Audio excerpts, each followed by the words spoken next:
Hello and welcome back to the Scenario 7 podcast. My name is Sam and today I'm joined by my lovely co-host for the first time this year in a preview. It's Josh Bacon and Matt Collier. How are you two doing?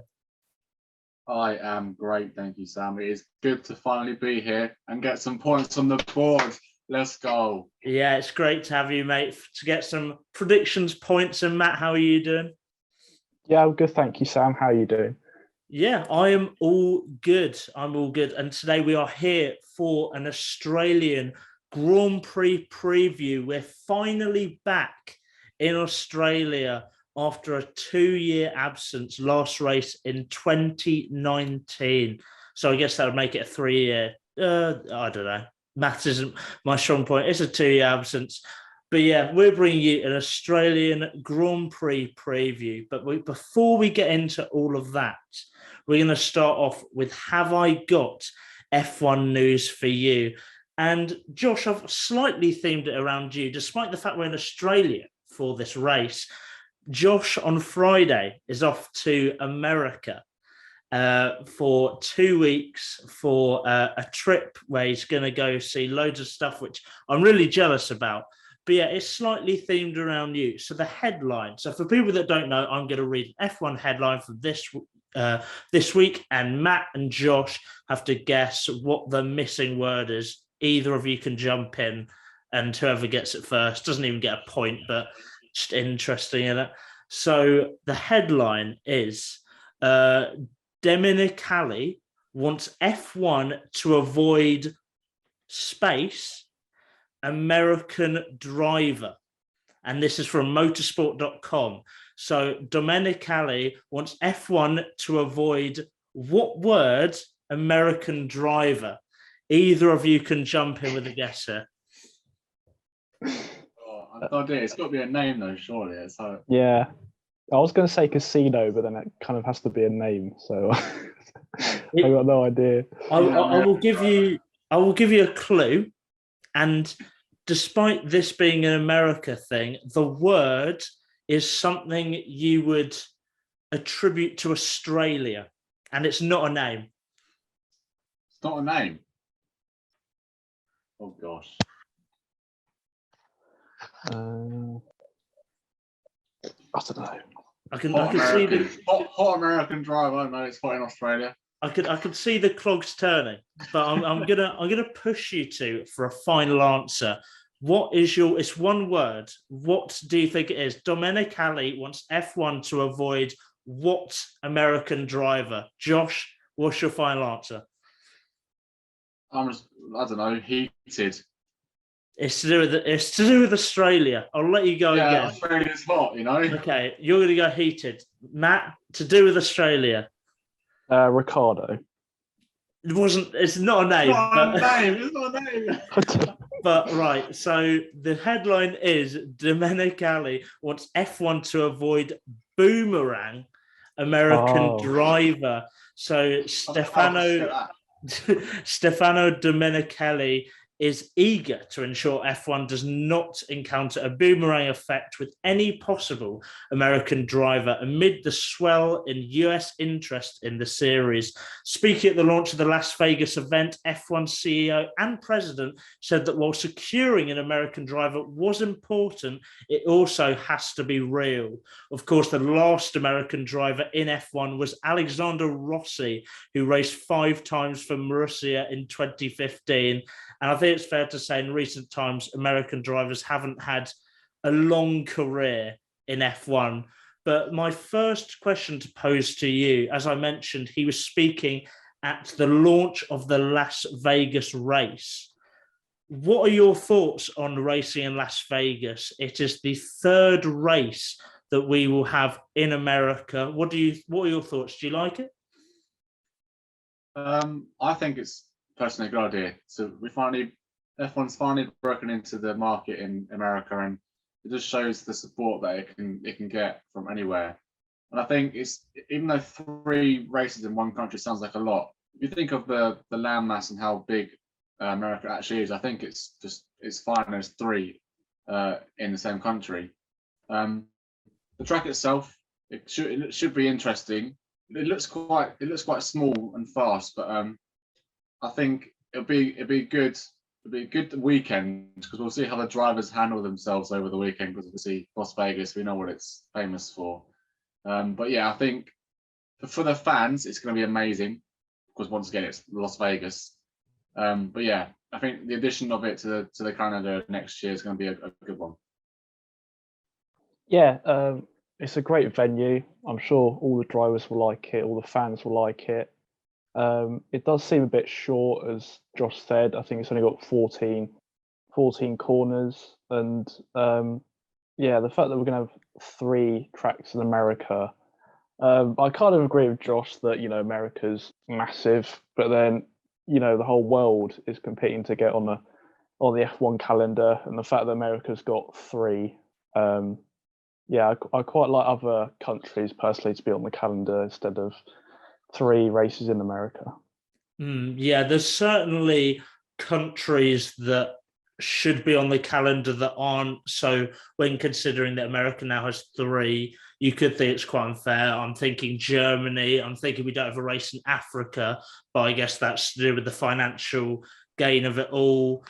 But as you both mentioned, when you look at landmass of America, it is massive. Having 3 races is fair. A lot of people aren't happy that they've just decided to put a track on the main strip in Las Vegas when there are some really good racetracks all over America they could have chosen instead. But the drivers love it. You could tell when they did the F1 video where they were showing the reaction. They were hyped. Ricciardo's not going to retire next year anymore. He's going to continue on just so he can race in Las Vegas. So I think all in all, it'll be interesting. The track is just basically loads of straights. It could be rubbish. It could be interesting. For drivers, it'll be awesome. I'm interested to see from a spectator's point of view, but we will have to wait and see. And my second question, based on Domenicali's statement, was he mentioned, of course, that he doesn't want to have a boomerang American driver, mentioning how American drivers don't really stick around at F1 for very long, especially in recent times.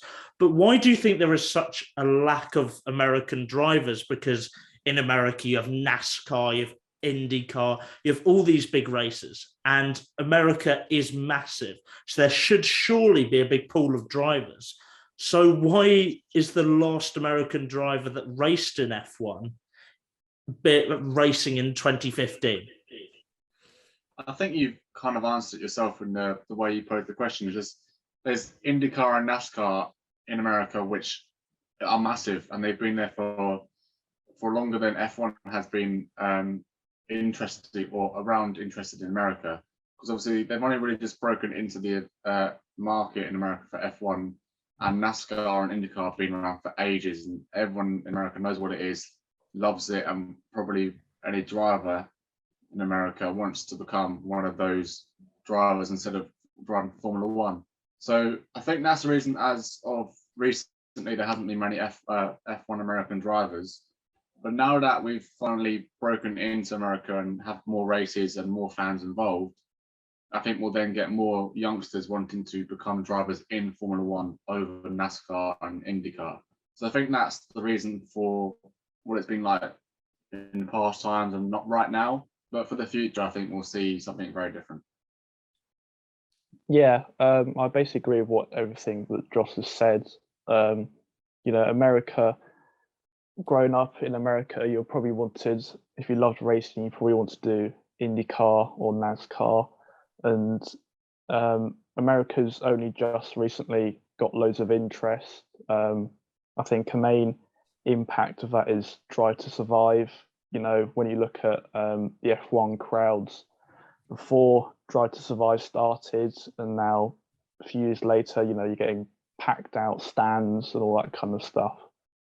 So yeah, as I said, I agree with everything Josh has said. I think that America's finally getting the interest and the fans flooding through the gates, and yeah. It is an interesting thing that they are going for NASCAR and IndyCar. And I agree that it is because the F1 hasn't been as big and now it's growing. The iconic F1 driver or American F1 driver for me was Scott Speed, former Toro Rosso driver. So funny being called Scott Speed, racing 28 times, getting 0 points. He just couldn't live up to his name. What an absolute legend. But I think that in terms of who I think the next American driver in F1 is, I think he'll end up being Colton Herta, currently an IndyCar driver. He'll be testing for McLaren this year. And I feel like it's inevitable for Andretti to set up an F1 team. I think that's definitely going to happen. I have a feeling he'll be their first driver because he's a very talented IndyCar driver. And I think he will be the first of a wave of drivers from America that might start entering into F1. But now let's move on to why we're here. Australian Grand Prix preview, Albert Park. We're back here again. It's 58 laps around a 5.2 kilometer circuit. And there have been a plethora of changes since 2019 to hopefully improve races, some of them more drastic than others. First of all, the track used to be 16 corners, now it's 14. We've lost 2 corners, and let me go through each change. So at turn 1, it's now 2.5 meters wider. Turn 3, 4 meters wider, with the camber being adjusted. Turn 6, 7.5 meters wider, which is just crazy. Turn 7 has had the curb extended. Turn 9 and 10, the chicane is now just a straight.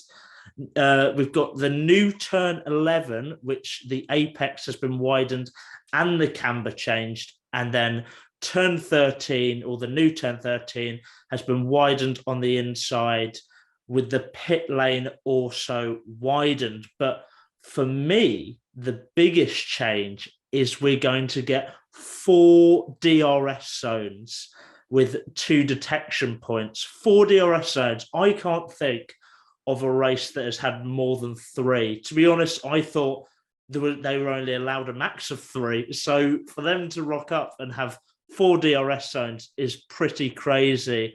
What are you guys' thoughts? Because I've seen some people quite frustrated because one of the promises with the new cars is the slow easing out for DRS because the cars can follow better.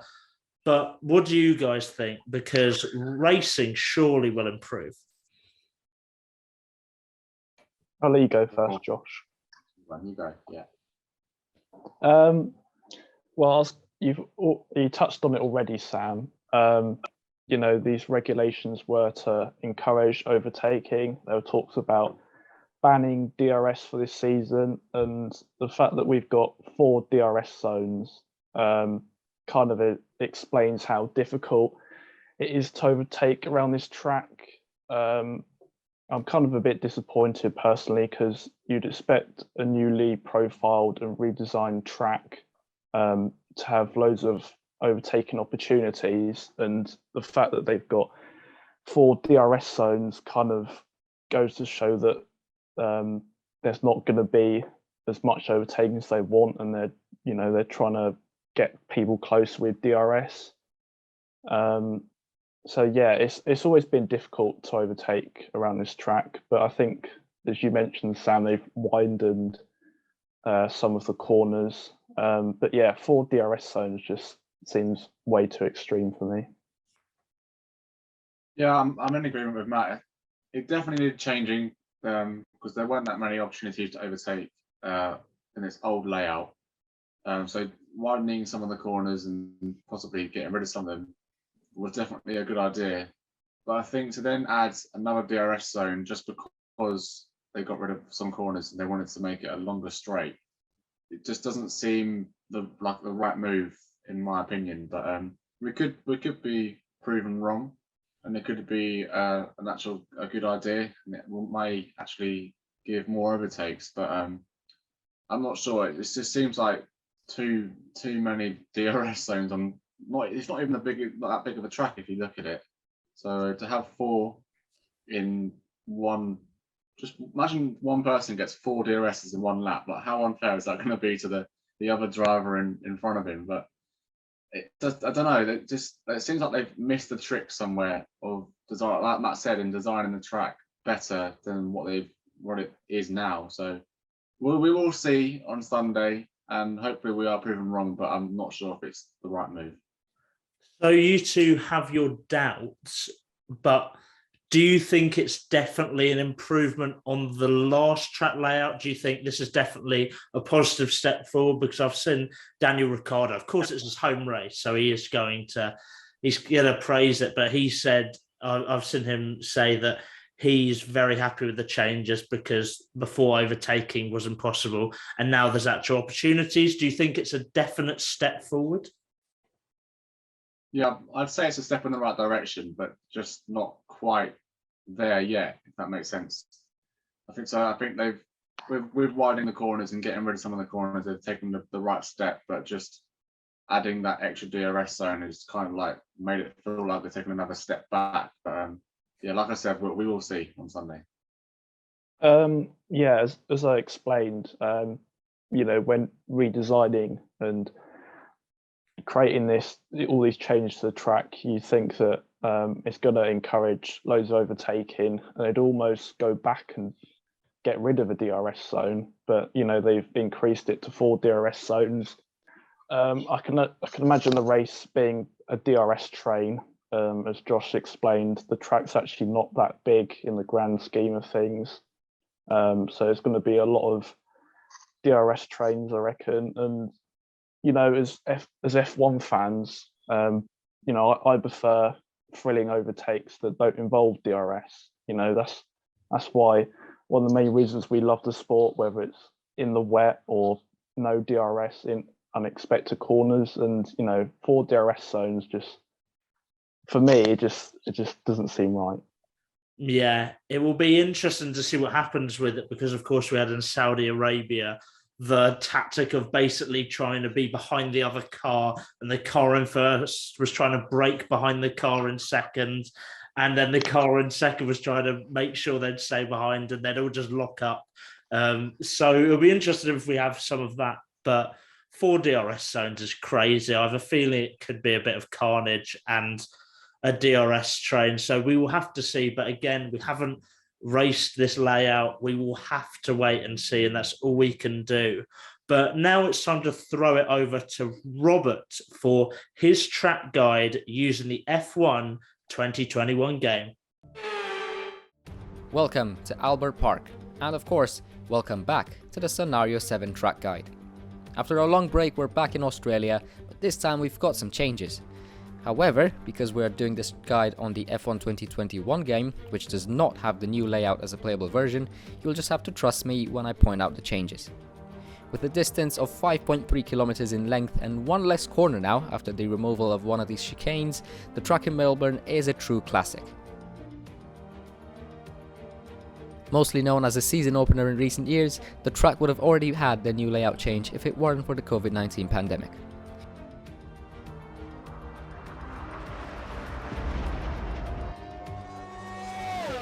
We will see the first change right from the get-go. Turn 1 is a relatively fast right-hander, and this year it will allow cars to go even quicker because it was widened by 2.5 meters. We've just opened the DRS for the first time, but don't worry, there are 3 more DRS zones to go. Crazy, right? And now we're braking hard in turn 3, which was also widened. And in this short twisty section, you won't even need to press the brake pedal if you get your line right. You will then get straight to turn 6, which, as you may have guessed, is now widened by 7.5 meters. And this is where you'll see the most drastic change, because the chicane of turn 9 and 10 is gone completely, so you won't have to brake here as I just did. This is where the second DRS zone will be, and it will allow you to carry maximum speed into what I consider to be the trickiest corner on this track, the ultra fast chicane of turns 11 and 12. Get through this safely and you're pretty much done. Sector 3 is very slow in comparison to the first 2, and despite the change to turn 13 in order to accommodate the third DRS straight, which means that the run up to turn 13 is a bit longer and the corner itself is wider. The last 3 corners remain virtually unchanged, with the last couple of turns allowing you to gracefully go through them by just feathering the brake and managing your throttle. Once you have stabilized the car and you've opened the DRS for the final time, you'll have crossed the line with the Albert Park Grand Prix. Thanks, Robert. Now let's look at the last race in Australia. Of course, we haven't raced here since 2019, so it wasn't last year. So we can't look back a year. We're looking back quite a big gap. First of all, I will go through what all the key moments. So first of all, in quali, Hamilton lined up on pole with Bottas second and Vettel third. On lap one, Ricciardo lost his front wing before even going around turn one by touching the grass, trying to overtake Perez. Lap 11, Carlos Sainz retired with a fire in the back of his car after an engine failure. Lap 16, Grosjean did a 10.8 second pit stop with a front left problem. Lap 31, Ricciardo retired with a mechanical failure. Lap 32, Romain Grosjean retired with a suspension failure. Bottas ended up winning the race by 22 seconds with fastest lap. Hamilton finishing second from pole for the fourth consecutive year, and Verstappen came third. I mean, if with me talking through the key moments, with most of them just being retirees due to mechanical failures, it wasn't the best race in the world. But what is a memory you have from the 2019 race? I'm just going to keep it simple. Nothing to do with the racing whatsoever. Just the fact that we had three new drivers of Norris, Albon, and George Russell, who are all still in F1 now. And yeah, just a trio who we all know and love, finally joining the sport and bringing new fans and different fans to the sport. So yeah, that was definitely my memory for that race in 2019.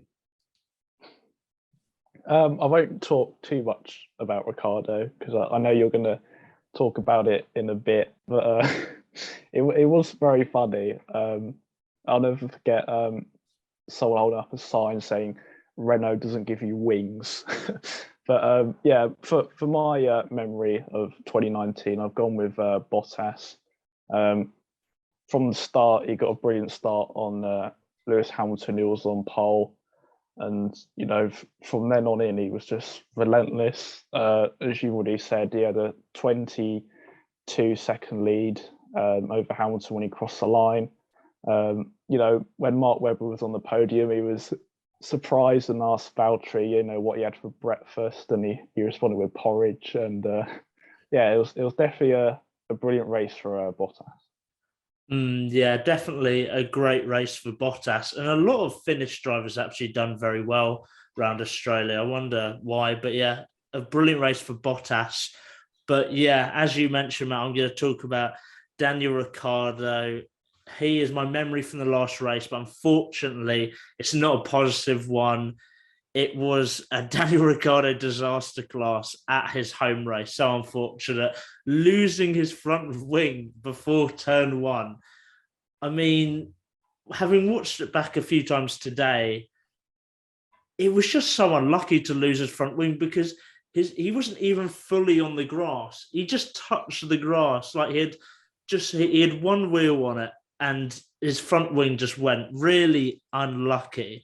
But then to make matters worse, you could think after lap one, it's fine. It's lap one. There'll be safety cars. He'll change his front wing. He'll come up the field. He's going to get a great top 10. But no, he then retired on lap 31 with a mechanical failure. And it's not as if he was making great progress because on lap 31, he was 17th when he retired. So it was a bit of a disaster for Ricciardo. I think I'm right in thinking that was his first race for Renault after leaving Red Bull. So an awful debut for Renault. As you can see now, he's not great at adjusting to teams. Hopefully he has a better race this year. But with the McLaren package we've seen so far, I think it might be unlikely.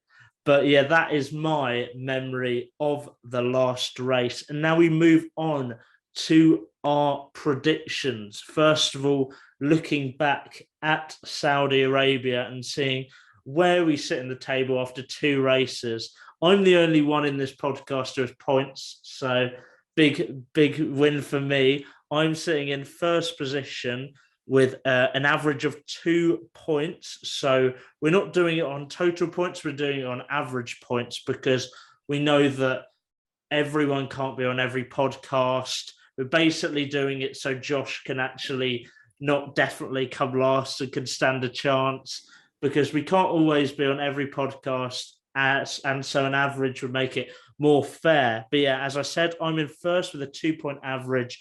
Joe's in second with a 1.5 point average, very close there. And Robertson third with an average of 0.5 points, with you two sitting in fourth and fifth with 0 points, but also 0 predictions. So you're not really sitting in last, you just haven't started yet. But this is your opportunity to get off the starting line. And let's first go through the wacky predictions, starting with so these predictions we go through: first accident, first safety car / red flag, first pit stop, first blue flag, and most overtakes. So for all of these we have to guess the driver and the lap, and then for most overtakes the driver and how many overtakes. And I will get us started, as neither of you have done this before. So starting with first accident, I've just kind of gone for a bit of a theme here, because after Saudi Arabia, this driver really frustrated me because he kind of ruined my driver's chance of winning the race, which he definitely was going to do. And first accident, I've got Nicholas Latifi, lap 8. I did end up having a bit of a rant about him at the end of the last podcast about how he potentially didn't deserve a seat in F1 anymore after weeks of me trying to defend him. But that's fine. Then for first safety car and red flag, or all red flag, I've also gone Latifi, lap 8. I feel like first accident, Latifi's a pretty solid guess. And that's hopefully he proves me wrong, because I really do like him. Very likable bloke. Third prediction, first pit stop, I've gone Verstappen at lap 8. I don't know why, but I just think everything's going to happen on lap 8. And I've gone for Verstappen because I think he will be leading the race. I think he'll react to a safety car and come into the pits. That's my prediction for that. First blue flag, I've gone for Lance Stroll on lap 40. The Aston Martins look so bad. And I'm not going to lie, I'd go for Latifi if I thought he would still be in the race, but I don't think he'll make it to lap 40. So I've gone for Stroll lap 40 for first blue flag. And the final one, most overtakes, I'm going Esteban Ocon with 9. I feel like Alpine are one of those midfield teams that are just pretty solid. Even if Ocon has not a great qualifying, I feel like he'll come through the field because his race pace so far has been very good. And I would say better than Alonso so far in 2022. Of course, only 2 races in though. But now I'm going to throw it over to you guys. What are your wacky predictions for Australia? All right, I'll go next. Okay, so for the first accident, I've got it for first accident and first safety car. I got the same thing, so I'll do 2 in 1. I've gone for Mick Schumacher on lap 1. I chose him because this is his first time ever racing in Australia. He didn't do it in F2 or F3, I believe. He's only been here when his dad was racing as a fan, or as someone watching on the side. So I think because of his lack of experience and lack of knowledge of driving around this track, which is none, I think he might struggle this weekend, and he'll get some sort of incident on the first lap because of his lack of experience, and going into the first turn, something will happen and he'll be the one that's out of the race and causing it. The first pit stop, it might sound strange because I've said lap 1 incident.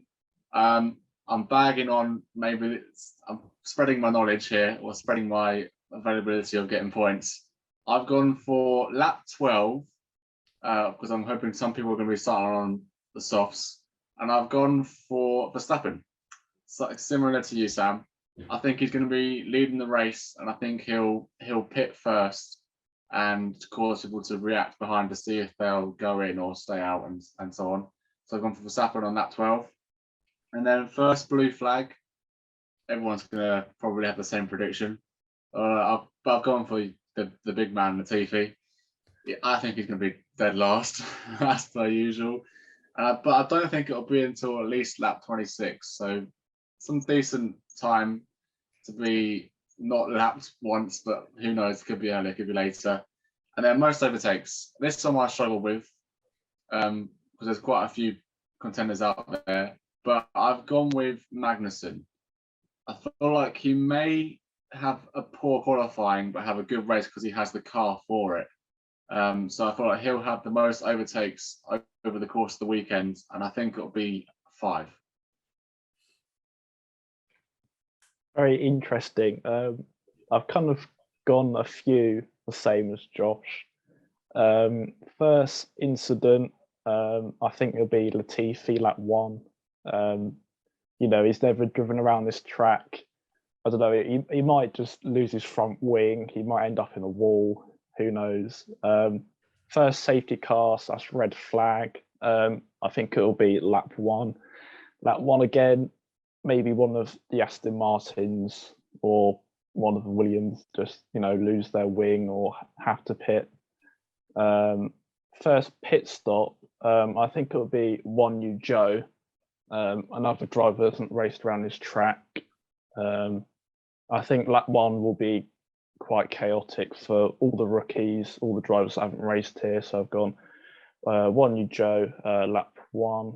First blue flag, very similar to Josh, but a few laps into the race. I've gone with Latifi lap 30, so not quite lap 26. And then for most overtakes, looking back at all the races, both Alfa Romeos have had shocking starts. And I think that Bottas very much likes this track, but I feel like he'll get a terrible start, have to fight his way through the race. I've gone with Bottas with 8 overtakes. Very interesting indeed. And finally, we're going to predict the podium. So this is going to tell us who you think is going to be the dominant team, the dominant drivers during Australia. I will go first. I have got, starting with third, I've got Carlos Sainz. And I think that the Ferrari package looks very quick and it looks very solid. And I think that Sainz will come third so many times this year because he's a great driver. And he potentially will go up the rankings as the season goes on because he is still adjusting to this new Ferrari package. He said in Bahrain that it was his toughest weekend. He said in Saudi Arabia that he's still struggling with it. So when he gets to grips with it, I think he might go up and be in a title fight. But for now, I have got him in third. In second, Charles Leclerc. Again, Ferrari looking very strong. But first, I've got Max Verstappen, and that is for the reason that the amount of straights and the straight line speed that the Red Bull has, they look a very good bet to do well here. I mean, they've removed the chicane and made it a straight. So that's going to really suit the car. They have 4 DRS zones again, will suit Verstappen down to the ground. And while the Ferrari is better in cornering, I think that straight line speed will be king in Australia. But who have you guys gone for your podium? Very similar to yours, and pretty much the same reasoning as you just said for Max Verstappen. Because of Red Bull's straight line speed and because they've reduced the numbers of corners and increased the number of DRS zones, I think Red Bull will be the strongest team this weekend. So starting with third, I've gone with your boy Sam, Sergio Perez. I think he'll sneak into the podium just because of Red Bull's straight line speed and the number of DRS zones.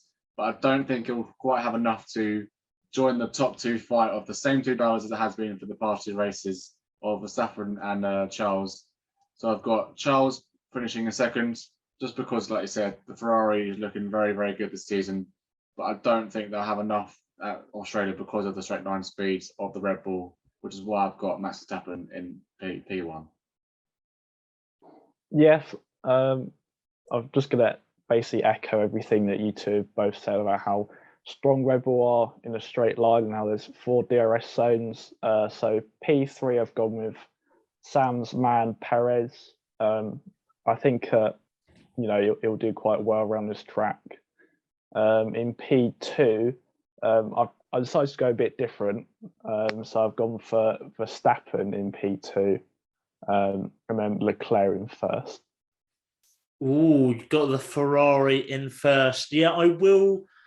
At the moment, I'm being a bit cautious with Perez because realistically, if he wasn't really unlucky, he'd have a third place and a win by now.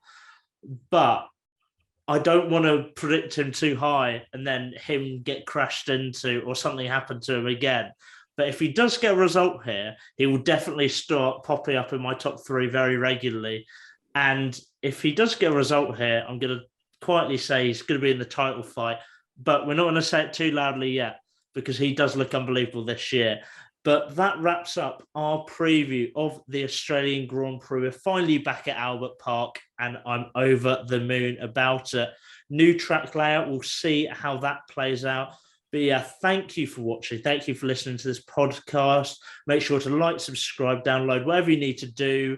Josh isn't going to be here for 2 weeks, going to be in America. So hope you have a great time, Josh. And yeah, hope it's really good for you. So yeah, no Josh for 2 weeks, but you'll be getting me and Matt tomorrow for our F1 fantasy show where we're previewing that from a fantasy point of view.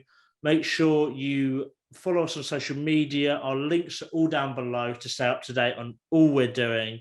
As I said, thanks for watching, thanks for listening, and we'll see you next time. Cheers.